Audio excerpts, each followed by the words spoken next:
Era uma vez um virgulino, cabra macho, que usava óculos e era metido a poeta, e uma Maria, casada com um sapateiro, mas apaixonada pelo mito do homem destemido e invencível. Desse encontro surgiu o mais famoso romance do sertão, um amor que fortaleceu a rebelião que a história conhece como cangaço. E por mais fantasioso que possa parecer, foi tudo verdade. Era um tempo maldito e deletério, de república em pleno feudalismo. O Brasil, já no presidencialismo, se regendo por normas do império. Quem queria fazer um Brasil sério, não podia assistir acomodado. O futuro enganchado no passado. O presente perdido, sem futuro. O papel da ternura era tão duro que o amor precisava andar armado. Serra Talhada, 415 quilômetros de Recife. Localizada no sertão do Pajeú, a cidade entrou no mapa de Pernambuco pelo filho famoso, que nasceu virgulino e virou o Lampião. O nome é Passagem das Pedras e fica a 35 quilômetros de Serra Talhada, neste lugar bucólico, final do século XIX. Foi exatamente aqui que começou um capítulo importante da história do Nordeste, o início do cangaço. Aqui nesta casa nasceu o Virgulino Ferreira, o Lampião. A casa pertencia à avó dele e Virgulino viveu aqui até os 18 anos de idade. Foi aqui que ele teve a sua infância, foi aqui que ele aprendeu, por aqui que ele aprendeu a ler, a escrever. Foi dos poucos jovens daquela época que aprendeu a ler e a escrever. E que infelizmente, entrou para o banditismo para se vingar de uma briga, de uma rixa que ele teve com seu vizinho aqui, de Zé Saturnino. Nesta casa, que ainda traz as marcas dos tiros das brigas entre os vizinhos, viveu o inimigo dos Ferreira. Virgulino liderou o bando, ganhou o codinome Lampião e atuou em 7 estados do Nordeste. Durante 20 anos foi o rei do cangaço, o senhor dos sertões. Invadia a igreja para interromper casamentos, como fez em Nazaré, e roubava ouro e outros bens guardados nas fazendas. Matava os volantes, a polícia da época. Este documentário, gravado em 1965, traz depoimentos dos ex-lavradores que seguiram o bando de Lampião. Tem início Alves dos Santos. No tempo do cangaço, Saracura. o senhor levou quantos anos no cangaço? De 5 para 6 anos. Fazia parte do bando de Lampião. Fui obrigado a entrar por perseguição da polícia. O que é que a polícia fez? Pegou meu pai, arrancou as barbas, arrancou as unhas, dizendo que ele era coiteiro. Eu costumo dizer que não era Lampião que era errado, nem a polícia. O tempo é que era errado. Era um período obscuro, a ausência do Estado em todos os sentidos, né? A falta de escola, a falta de assistência médica, enfim, a ausência absoluta do Estado. O bando de Lampião foi registrado neste documento gravado em 1936. As imagens de Benjamin Abraão correram o mundo. Elas revelavam a atuação dos cangaceiros, sua indumentária extravagante para a época, como chapéus em forma de lua rebordados com moedas de ouro e muitas joias. As táticas de guerrilha usadas pelo líder dos cangaceiros e o apurado senso de notoriedade de Lampião faziam dele uma celebridade na época. As imagens eram sempre produzidas, como esta em que o cangaceiro Corisco aparece posando com um rifle. Até a publicidade se apropriou da imagem do rei do cangaço. Foi uma década de vida nômade e de bandos formados apenas por homens, até que Maria Bonita surge na vida de Lampião. É uma história de paixão, de ódio, de amor. Então tem toda essa mistura de sentimentos, de manifestações no cangaço. E Lampião e Maria Bonita, eles trazem muito bem isso daí. É claro que o cangaço vem de bem antes, né? No século XVII já havia grupos de salteadores armados agindo no interior do Nordeste, no sertão da Paraíba, aqui no sertão e na zona da mata de Pernambuco. Mas Lampião e Maria Bonita foi quem se tornaram os ícones, foi quem se tornou a expressão de toda essa história, de todo esse movimento. E essa história de Lampião e Maria Bonita, ela é nada mais, nada menos do que uma história de amor. É assim que eu enxergo e é assim que de fato foi. Mas ele era um misto entre duas coisas. Provavelmente existiam duas personalidades dentro de Lampião. O Lampião sanguinário, agressivo, cruel, né, muitas vezes, mas também essa crueldade em função da necessidade que ele tinha de exercer a força, o poder de mostrar que era poderoso. E o Lampião amoroso, religioso, ligado à família. Foram 80 as cangaceiras que deixaram suas casas, voluntariamente ou não, e passaram a seguir os homens. Porque eles me carregaram, 2 queriam carregar, e eu saí com eles para não morrer. Quantos anos a senhora tinha, dona Tia? Tinha 15 anos. Nas imagens de Benjamin Abraão, Lampião aparece presenteando Maria Bonita com colares e caçoletes, que são essas pesadas medalhas de ouro, roubadas de uma baronesa. Repare que os vestidos das mulheres eram usados sob calças, para proteção contra espinhos e animais. Mas a barra da saia era acima de tudo que se usava na época, um toque de liberdade que o vestiário feminino só iria popularizar 20 anos depois, com a invenção da minissaia.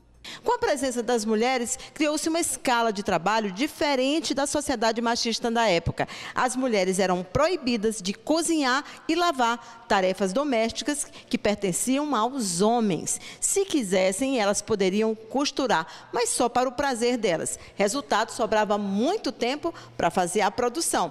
Algumas fotos mostram que, além das armas que utilizavam e dos mecanismos de defesa, como as cartucheiras, com as balas utilizadas nos rifles, elas também caprichavam no visual. Muitos anéis e colares de ouro, sandálias feitas sob medida e os chapéus que também eram feitos de acordo com as proprietárias. O cangaço no sertão foi intenso durante 2 décadas, até que o poder de Lampião ameaçou o Estado Novo de Getúlio Vargas. A história de Lampião é cheia de curiosidades. Como esta aqui, o governo da Bahia chegou a publicar este anúncio nos jornais da época, oferecendo 50 mil contos de réis para quem capturasse o rei do cangaço. Mas as autoridades precisaram dos serviços do bando de Lampião. Em 1926, Padre Cícero, àquela época o representante máximo da Igreja Católica no Nordeste, chamou o Lampião até Juazeiro do Norte, no Ceará, em 1926. O objetivo, conseguir que o bando de Lampião impedisse a passagem da coluna Prestes pela região.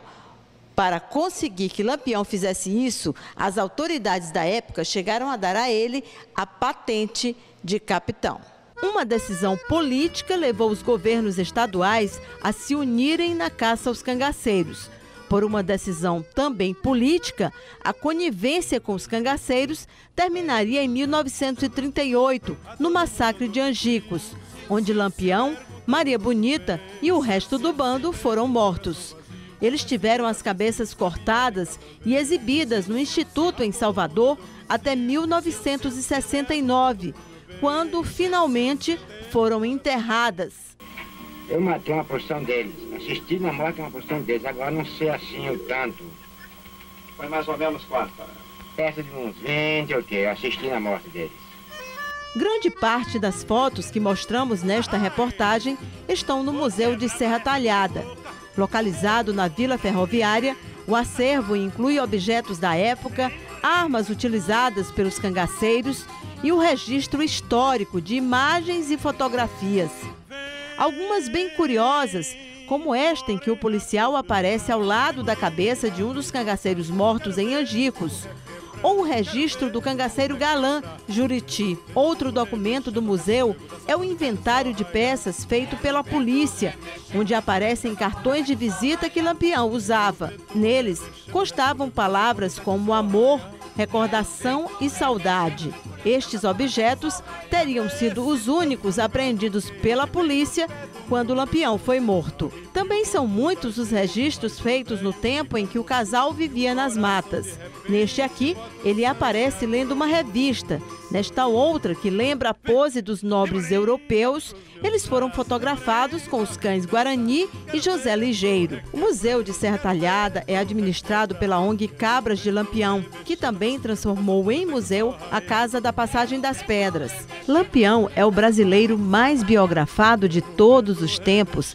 Já são mais de 200 publicações sobre ele e 50 filmes tratam da temática do cangaço. Um dos livros mais recentes sobre Lampião é de autoria do piauiense Cláudio Saide.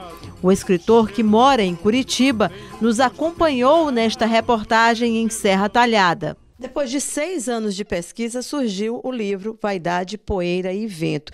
Você, como pesquisador do Lampião, o que você concluiu sobre essa figura, sobre a personalidade dele? Assim? O que ficou para você do Lampião? O que ficou foi a força da figura de Lampião como emblema de um momento do Nordeste, do sertanejo que se rebela contra a autoridade, contra a injustiça, contra o predomínio do latifúndio. Né? E a inteligência dele em articular uma luta de guerrilhas que durou 20 anos, tá? Imprimindo derrotas tanto à polícia quanto aos coronéis mandantes da época no sertão. Na cidade pernambucana, a herança cultural de Lampião ainda é muito forte. Sempre me chama o homem de Lampião, eu não sou homem de Lampião. Ainda hoje o senhor é chamado de homem de Lampião? Com certeza, porque tomo de conta do que é dele. E o que é ser um cabra macho para o senhor? É não aguentar desfeita, que é essa a realidade, e nunca ser desfeitado. E se acontecer? Nada vai prestar, né? É? Com certeza. E na hora da briga dos dois aí? Não brigamos. A gente não briga. Nunca brigaram? Já briguei muito. Mas aqui diz que a mulher não pode levantar a voz pro homem, não, né? A gente não briga mais, não. Já está para mais de 15 anos que nós pegamos uma briga. A última briga foi há 15 anos? Está 15 anos. Ah, tá certo. Então quer dizer que esse desaforo que ele disse que não pode levar para casa não inclui a senhora, né? Não, inclui mim, não. Ela tá falando a verdade? Tem 15 anos que vocês não brigam? Com certeza. Tem mais de 15 anos. Mas não quer ver. A gente tem 32 anos de casado. Graças a Deus, daí pra cá só felicidade. Então eu tô vendo que além da fama de cabra macho, vocês pegaram outra fama de Lampião, que é o amor de Lampião e Maria Bonita, né? Pelo jeito, ficou para vocês. A gente gosta muito. A gente gosta muito. Quando o povo vem para aqui que fala Maria Bonita e Lampião, eu gosto. É? É. Porque a senhora acha que eles viveram um grande amor? Porque eles viveram um grande amor. Né? Aí ela ser casada e tomada do marido, aí foi um grande amor deles dois. O final trágico de Lampião e Maria Bonita alimentou o ideal romântico do amor que tinha tudo para não dar certo e que, vivido tão intensamente, na seca, na fome, nas fugas e na incerteza, terminou com uma morte, assim como pregam os votos do sim.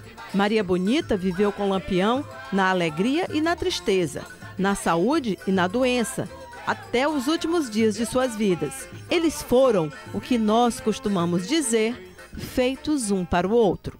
Para ela, o próprio Lampião escreveu: também tive meus amores, cultivei minha paixão, amei uma flor mimosa, filha lá do meu sertão, sonhei de gozar a vida bem junto à prenda querida a quem dei meu coração.